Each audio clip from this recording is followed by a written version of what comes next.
My name is Hunter here at Weather on the Go. On this Saturday, August 9th, 2025, significant severe weather and flash flooding is in the forecast across the United States this weekend into early next week.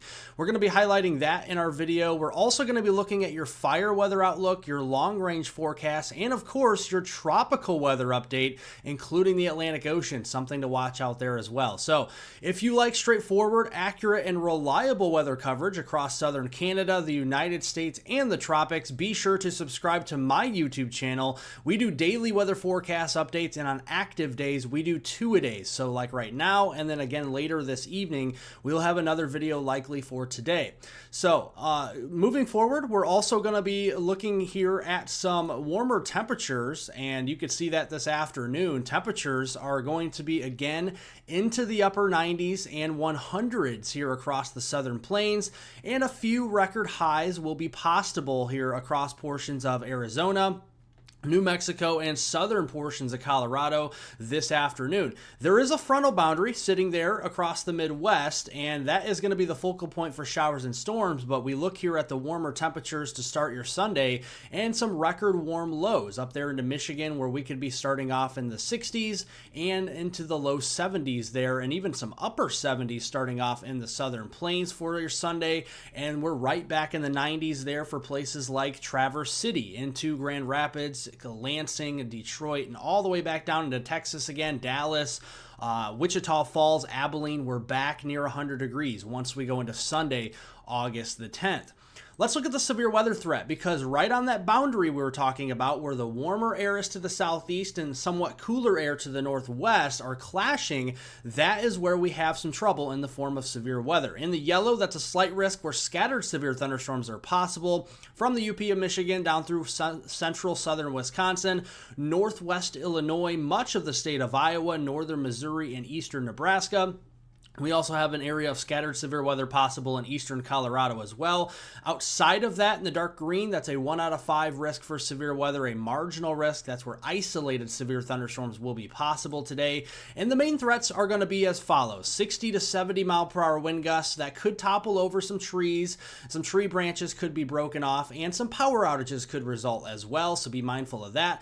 The hail threat is lower there in the Midwest because our warmer temperatures are limiting the growth of hail, but we still could see some quarter-size hailstones at times. Significant hail outlined in black here across eastern Colorado could be up to tennis ball, if not baseball size, with the strongest storms as we go through today. And there's a low but non-zero tornado risk in green across Wisconsin, northwestern Illinois, into portions of Iowa, northern Missouri, and down toward Kansas City. That's where we have a 2% chance of tornadoes in green. Same deal over there in eastern Colorado, where we have a 2% chance of tornadoes in green there as well. And that's all within a 25-mile radius of any given point in or around that area.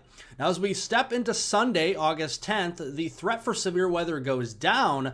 The threat for flash flooding will go up. We'll talk about that here. But in the dark green, we have a 1 out of 5 marginal risk, again, where isolated severe storms will be possible, say from Quincy, Illinois, back west there toward the Kansas City metro, Wichita, and then all the way back there in southeast Colorado and northeastern New Mexico. Keep an eye on that for Sunday. Let's first talk about the central U.S. view. We'll go to the eastern U.S. view after that, and then the western U.S. view after that. Looking here at the surface-based CAPE. This is your convective available potential energy. This is storm energy, and the higher the value, the more energy the storms could have to utilize as we go through the afternoon and the evening. Notice it's not off the charts, but we still have around 3,000 joules per kilogram as we go through the afternoon here, and maybe some pockets there of 4,000 joules per kilogram, which would be extreme instability for the storms to tap into. So the white is cloud cover, the blue is sunshine, and we obviously in the green, the yellows, and reds there, that is the precipitation and storms. So here at noon, we got some storm clusters from Wisconsin down here into southeastern portions of Minnesota and central Iowa. That is mostly from last night, where we actually had an intense bow echo move across portions of Nebraska and into western Iowa.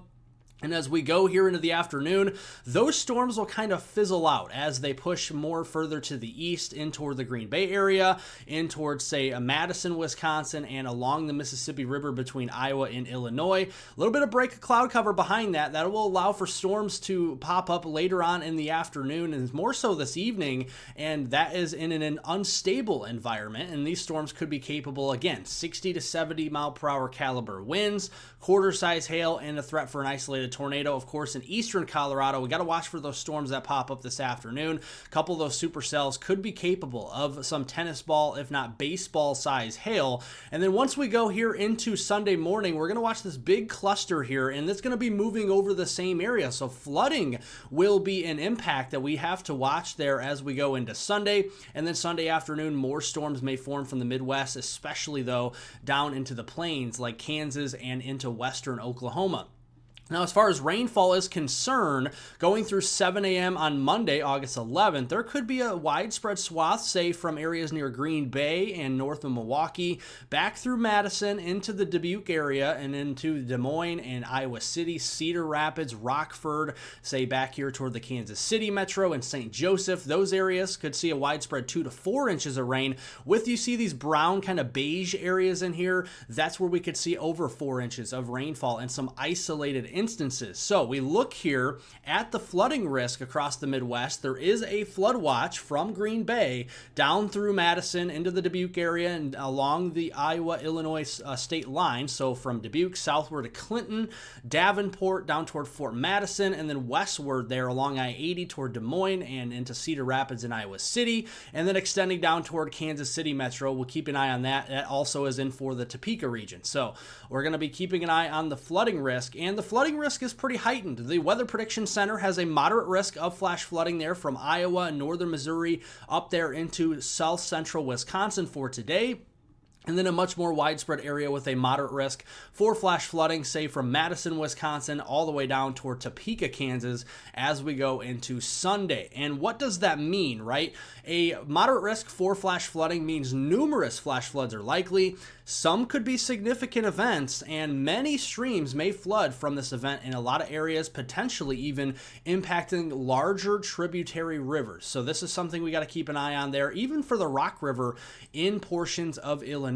Now, as we look here at the eastern United States for this weekend, sunsplash skies, folks. We're going to have a lot of sunshine across the Ohio Valley and the Northeast for your Saturday. There will be some isolated pop-up storms down there in the southeast coast. Florida, Georgia, Eastern Carolinas, watching out for that. Make sure you have an umbrella handy and a radar app to know where those storms will be. But sunshine will prevail across the Ohio Valley into the Northeast.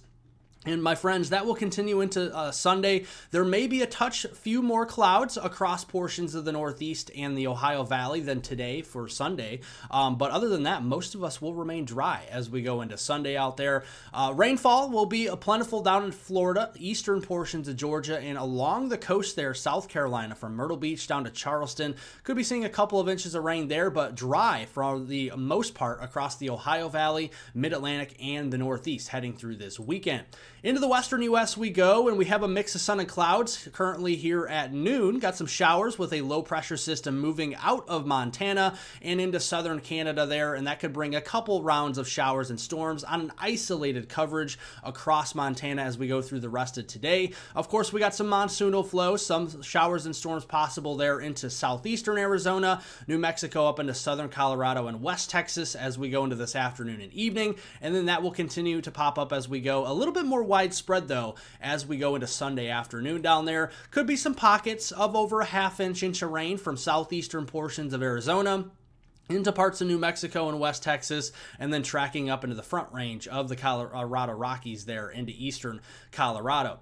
Now, going into Monday, August 11th, severe weather is actually not in the forecast, so that is a welcome change here for the weather forecast. But next week will be a warm one once again across the United States.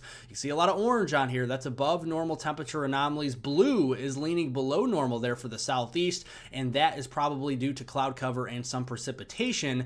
And we look at our temperatures here through the week. While they're not going to be record breaking, it is going to be typical of summer to slightly above normal at times, especially later on in the week when we reintroduce some 90s up there into the plains. Now, again, it's not going to be the worst heat wave we've ever seen next week, but it will be tending to be a little warmer as we go throughout the week. Those temperatures will step up once again. Our precipitation anomalies, the main storm track I'm seeing is across southern Canada, okay? But where there's going to be some showers and storms with northwest flow into the upper Midwest, especially late next week. And then we still got that tropical moisture down here near the Gulf Coast and the Southeast. So Monday, we got that slow moving, stalling out kind of cold front across the Midwest. That'll bring more showers and storms and an additional flooding risk there for places like Chicago, Milwaukee, and even back towards St. Louis and Kansas City. Then as we go into Tuesday, showers and storms more scattered across the Great Lakes and Ohio Valley. Will dry out in the Midwest by Wednesday, and we'll see some showers and storms tracking over there into the eastern seaboard. But by Thursday, August 14th and Friday, August 15th next week, another low pressure tracking from Manitoba toward the Hudson Bay will have a trailing cold front and a northwest flow with it that could bring organized thunderstorm clusters back to the upper Midwest later next week. And we look at the storm energy. Once we get that cold front to move through by the early portion of the week, Tuesday into Wednesday, the storm energy pushes it further to the south. Once we get to Thursday, Friday, the 14th, 15th, again, late next week, look at the charcoal color comes back again, and that means extreme levels of storm energy, and therefore we have those thunderstorm clusters starting Thursday that come from the northwest into the Midwest, and that could bring organized wind, hail, and tornado threats back to Minnesota, the eastern Dakotas, Wisconsin, Iowa, northern Illinois, even over toward Michigan as well, even going into next weekend. So that is the trend right now. There is a signal for that across portions of North Dakota into Minnesota, a little bit of a signal in Wisconsin and Michigan as well, but the main storm track still will be up there in southern Canada. That's where the main low pressure systems will be into the middle of August. Now let's turn over to your tropical weather update here in the East Pacific. We have Tropical Depression Henriette to the north and east of the Hawaiian Islands. We have a Tropical Storm Evo just to the southwest of the Baja of California. Let's first look at Tropical Depression Henriette. It is maximum sustained winds 35 miles per hour. Movement is west-northwest at 14 miles per hour. This is going to pass to the north of the Hawaiian Islands, but it could strengthen back to a tropical storm here the latter half of the weekend into early next week before it does encounter some cooler waters by Thursday and again back to tropical depression status. Here's Tropical Storm Evo. We're currently a strong tropical storm. Maximum sustained winds at 60 miles per hour. Movement is west-northwest at 6 miles per hour. It's going to be increasingly weakening here as we go into the next couple of days, really the next 24 hours, because it's encountering some very cool waters very quickly, and we'll show it to you here in just a moment. First, here's Henriette, and you can see that's going to be moving north of the Hawaiian Islands, so no direct impacts to Hawaii, so that's some great news. And there are going to be some indirect impacts, and if there are, it's going to be a little bit of a rip current risk. The swelling of that, the waves out there over 20 feet will be well to the north of the Hawaiian Islands, but it's still something to keep an eye on, say if you're boating just to the north of the Hawaiian Islands to watch out for. Here is Tropical Storm Evo, currently again 60 mile per hour tropical storm. It is encountering some very cool waters quickly as it moves to the west of the Baja of California. You can see those waters are increasingly cooler as it pushes to the west, so this system over the next 24 if not 48 hours will be weakening very quickly and will be a distant memory there in the East Pacific Basin. Now let's look here at the Atlantic. Things are starting to heat up out here as well. There is an area of a lemon, I guess you would call it, into the main development region here, and that will be pushing up, kind of recurving out to sea. That's a 20 to 30% chance of development, very low, actually has been decreasing over the past few days. The big area of interest is just now coming off of Africa, my friends. That is a robust tropical wave. Notice the big orange area there across the main development region and to the north and east of the Lesser Antilles. That is a 40% chance of development as we go into the next 7 days. So let's look at the ensemble guidance. I know a lot of other people out there are using individual model runs. I'll caution you this. There is no skill in looking at an individual model run that shows a storm moving toward the Gulf or the Southwest Atlantic, because it will change on every single run as we go through the next few days, because we are still over 7 days out even from this system even being close to the Lesser Antilles. So I'll caution you that don't believe the hype on social media about this storm. Obviously be aware of it, but there's no need to panic. That is for sure. That's why we use ensemble guidance on my weather forecast. So here's the European ensemble guidance. There's that low pressure wave. And again, this is going to be a weak system. And then as we go to the middle of next week, still probably not even really a tropical depression, maybe just a tropical depression by Wednesday, August 13th there in the central main development region. And then by the time we get to Friday and then Saturday next weekend, a week from today rather, that is just to the north of the Leeward Islands. So, and there is a little bit of spread here on how far north or south it could go. It could get closer to the Leeward Islands, could be a little bit further north toward Bermuda, but we'll keep a very close eye on this as we go towards the weekend. But looking here at what people are seeing in the individual model runs, watch as we go beyond next Saturday, which is again over 7 days out. Look at the spread here. It goes literally up into the northwest Atlantic all the way down here toward Cuba. There is no skill in showing an individual model run due to this factor right here. So let's look here and continue with the ensemble guidance. This is the European AI ensemble guidance. Very similar, and you can see by the middle of next week, and similarly, just like the European ensemble guidance, does show a probably tropical depression by next Wednesday, and then a week from today, again, there is still some spread here, but it could be closer to the Leeward Islands or further to the north again toward Bermuda. One more ensemble guidance is the GFS, the American ensemble guidance, and you can see by, again, the middle of next week, there it is, probably tropical depression, and then it tracks it to the north there, again, looking at mainly areas north of the Leeward Islands and potentially a tropical storm or hurricane at that point. So we look at some of the other factors here. Out ahead of this system, there's going to still be a lot of Saharan dust coming off of Africa into the main development region. So there's already going to be dry air out there, but there's going to be a pocket of clearing in between those waves of dry air, and that will be enough and sufficient for a system to survive out here into the central main development region. And you can see there is a little bit of a tongue of dry air out ahead of this, which in the long range could actually suppress the system from really just taking off and becoming a strong hurricane, right?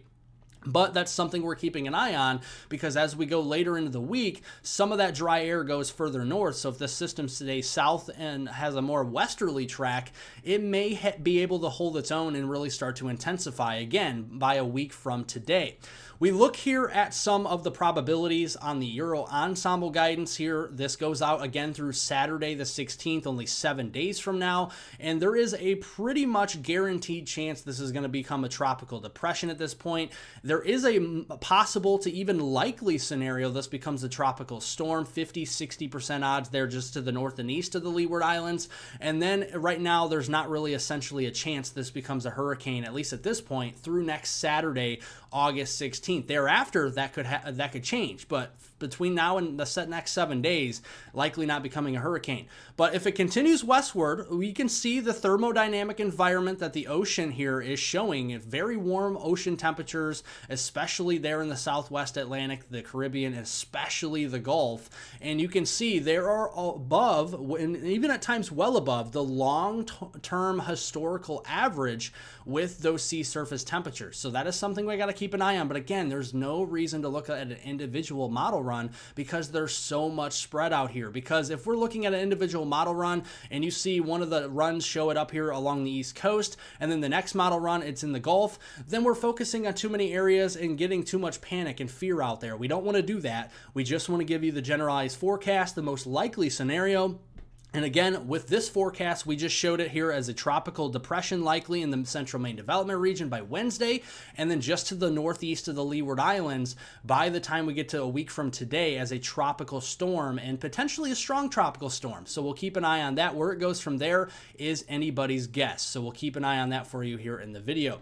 Thank you all for watching. If you like these straightforward, accurate, reliable, and life-saving weather updates, we're going to have another update likely to this afternoon and evening once again, so by 6, 7 o'clock this evening, and then we're going to have videos daily throughout the rest of the weekend and into next week, so make sure to come back and subscribe to the channel. Like the video if you enjoyed it, share it with a friend, family member, and on social media, and I want to hear from you.